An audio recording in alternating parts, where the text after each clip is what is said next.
யாழின் குரல் குடும்பத்தினருக்கு வணக்கம். இன்னைக்கு நம்ம பார்க்க போற கதை அக்பர் பீர்பால் கதையிலிருந்து ஆந்தைகளின் மொழி அப்படிங்கிற கதையை பத்தி பார்க்கலாம். வாங்க கதைக்குள்ள போகலாம். ஒரு நாள் காலையில அக்பரை பார்க்க பீர்பால் அரண்மனைக்கு வந்தார். அக்பரை பார்த்த உடனே பீர்பாலுக்கு இன்னைக்கு அவர் என்ன பண்ண போறாருன்னு தெரிஞ்சிடுச்சு. குதிரை சவாரிக்கேற்ற உடையை அவர் அணிந்திருந்தார். வரிசையாக அடுக்கி வைக்கப்பட்டிருந்த ஆயுதங்களை கவனமாக பார்த்து கொண்டிருந்தார். அவர் வேறு எங்கும் பார்க்காமல் ஆயுதங்களின் மீதே மிகவும் கவனமாக இருந்தார். அக்பர் அன்று வேட்டையாட திட்டமிட்டிருக்கிறார் என்று பீர்பாலுக்கு புரிந்து கொண்டது. வேட்டையாடுவது அக்பருக்கு மிகவும் பிடித்த பொழுதுபோக்கு. ஆனால் அவர் வேட்டையாடுவது பீர்பாலுக்கு பிடிக்கவில்லை. அதை எப்படி தடை செய்வது என்பதை பற்றியே அவர் சிந்திப்பார். சற்று நேரம் கழித்து தன் கவனத்தை ஆயுதங்களிலிருந்து விடுவித்து பீர்பாலின் மீது செலுத்திய அக்பர், நான் இன்று என்ன செய்யப் போகிறேன் என்று தெரியுமா என பீர்பாலை பார்த்து கேட்டார். மற்றவர்களின் மனதில் உள்ளதை அறிந்து கொள்ளும் திறமை எனக்கு கிடையாது என்றார் பீர்பால். பொய் சொல்லாதே பீர்பால், நான் என்ன செய்யப் போகிறேன் என்று உனக்கு நன்றாக தெரியும். வேண்டுமென்றே தெரியாதது போல் நடிக்கிறாய்.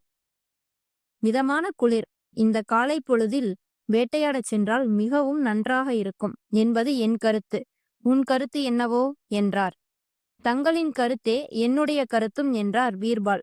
அப்படியானால் நீயும் என்னுடன் வேட்டையாட வரவேண்டும் என்றார் அக்பர்.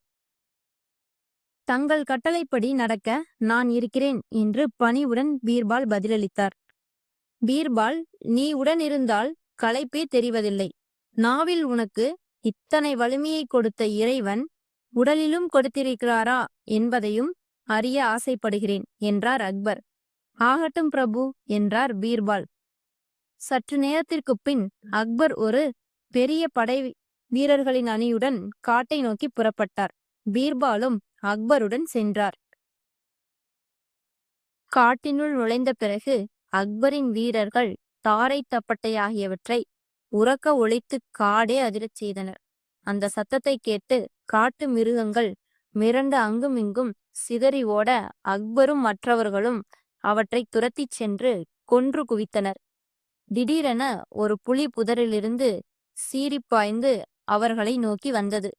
தாரை தப்பட்டைகளின் ஒளியினால் எரிச்சலடைந்த புலி அவர்கள் மீது பாய முனைந்தபோது அக்பர் தன் கையிலிருந்த ஈட்டியை அதன் மீது எரிய பயங்கரமாக உருமிக்கொண்டே புலி மண்ணில் சாய்ந்தது.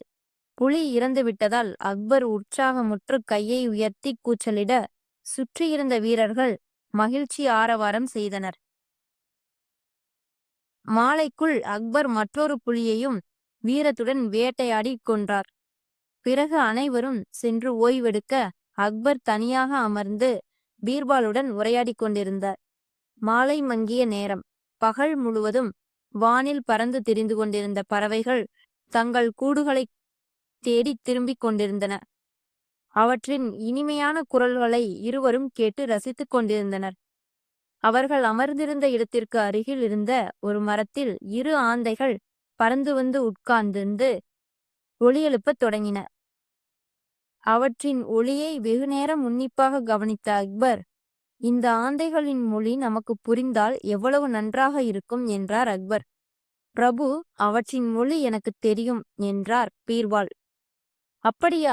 பிறகு ஏன் சும்மா இருக்கிறாய்? அவை என்ன பேசுகின்றன என்று உடனே சொல் என்றார் அக்பர். பிரபு, அவற்றிரண்டில் ஒன்று மணப்பெண்ணின் தந்தை, மற்றொன்று பிள்ளையின் தந்தை.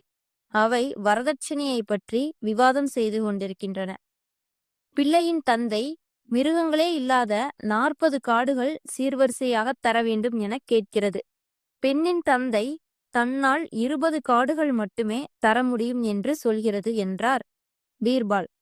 தொடர்ந்து பெண்ணின் தந்தையான அந்த ஆந்தை மேலும் தனக்கு 6 வார காலம் அவகாசம் தந்தால் மீதி 20 காடுகளையும் ஏற்பாடு செய்ய முடியும் என்கிறது என்றார். இது என்ன உளறல்? மிருகங்களே இல்லாத காடுகள் அதற்கு எங்கிருந்து கிடைக்கும்? 20 காடுகள் தருவதாக அது எப்படி ஒப்புக்கொண்டது என்றார் அக்பர். அது உளரவில்லை, சரியாகத்தான் சொல்கிறது. நீங்கள் இருக்கும் தைரியத்தில்தான் அது அப்படி பேசுகிறது என்றார் பீர்பால். சரிதான், ஆந்தைகள்தான் உளறுகிறது என்றால் நீயும் உளறுகிறாயே என்றார் அக்பர். நான் உளரவில்லை பிரபு, ஆந்தையும் உளரவில்லை. நீங்கள் ஒரு முறை வேட்டையாட வந்தால் காட்டிலுள்ள மிருகங்கள் அனைத்தும் கொல்லப்பட்டு விடுகிறது. அதுபோல் இதுவரை நீங்கள் 20 காடுகளை மிருகங்களே இல்லாமல் செய்துவிட்டீர்கள். இன்னும் அடுத்த 6 வாரத்தில் நீங்கள் 20 முறை வேட்டையாடினால் மீதியுள்ள 20 காடுகளும் காலியாகிவிடும். அந்த தைரியத்தில்தான் அந்த ஆந்தை அவ்வாறு கூறுகிறது என்றார் பீர்பால். பளிரென முகத்தில் அரைந்தது போல் இருந்த பீர்பாலின் விளக்கம் அக்பரை மௌனமாக்கிவிட்டது.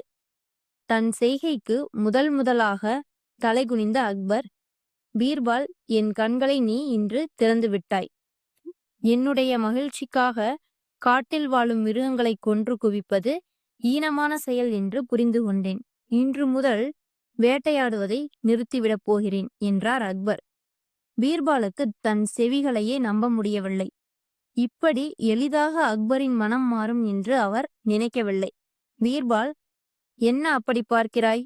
நான் இப்போது சொன்னதை கேட்டு அந்த ஆந்தை என்ன சொல்கிறது என்று எனக்குச் சொல் என்றார் அக்பர். சக்கரவர்த்தியின் மனம் மாறிவிட்டதால் இனி என்னால் மிருகங்களற்ற காடுகளை வரதட்சணையாக அளிக்க முடியாது என்று அது கூறுகிறது என்று பீர்பால் கூறவும் அக்பர் பலமாகச் சிரித்தார். இந்த உலகத்துல மனிதர்கள் வாழ்வதற்கு எவ்வளவு உரிமை இருக்கிறதோ அதே அளவிற்கு மிருகங்களுக்கும் இருக்கிறது. எனவே மிருகங்களை பாதுகாக்க முடியவில்லை என்றாலும் அழிக்காமல் இருப்பது நல்லது. இந்த கதை உங்களுக்கு பிடிச்சிருந்துச்சு அப்படின்னா லைக் பண்ணுங்க, ஷேர் பண்ணுங்க, சப்ஸ்கிரைப் பண்ணி பெல் ஐக்கானை ஆன் பண்ணிக்கங்க. தேங்க்ஸ் ஃபார் வாட்சிங் யாழின் குரல்.